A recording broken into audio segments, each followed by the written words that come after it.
So mga pongkan, ito yung sinasabi ko nga, pinost ko nung nakaraan. Tawag nito 8PC1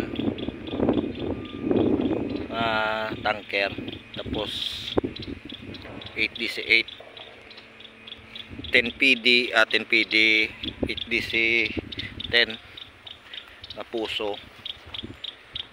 Tapos ito yung 6SD1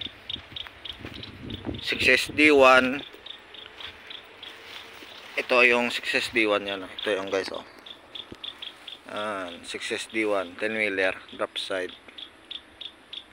Ang price ito is garange, ang price ito is 500 pa, negotiable pa to sa 500 ba? 500 negotiable. Tapos ito yung DC10 Madam Truck puso. Ito yung makina, sariwa pa.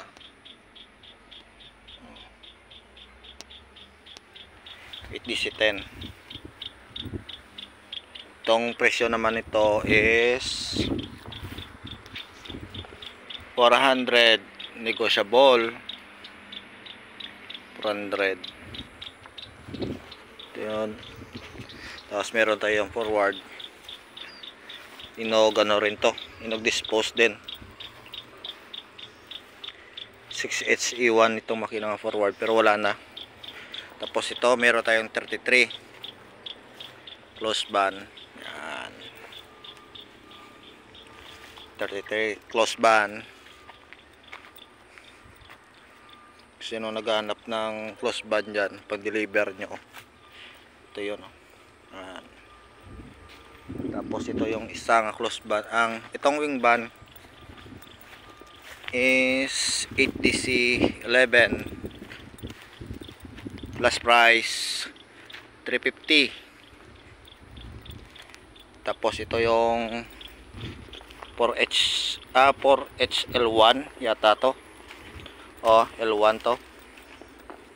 Ito yun, running yan. Ito yung tong TC11 wing band siya.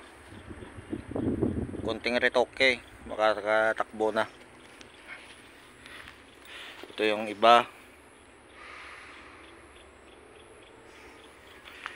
6M70.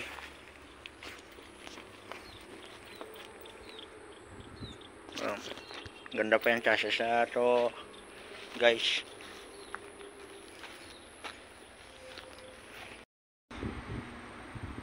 Ito 10P ito ga mga kapongkan.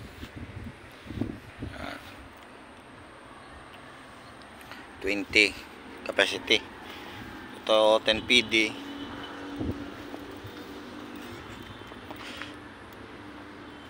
Flex ko lang ang mga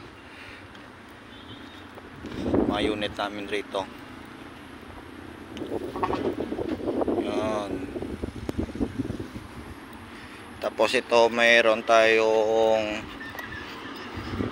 6HE1 EOL 6HL1 pala.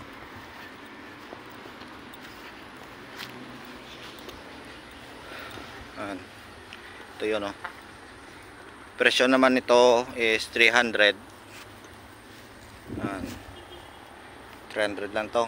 6 studs, capacity 12 to 10 cubic. Yan. Yan itong 10 wheeler double dip to, center bogie. Yun lang, walang tangke. So hanggang dito na lang mga bongkan. Okay.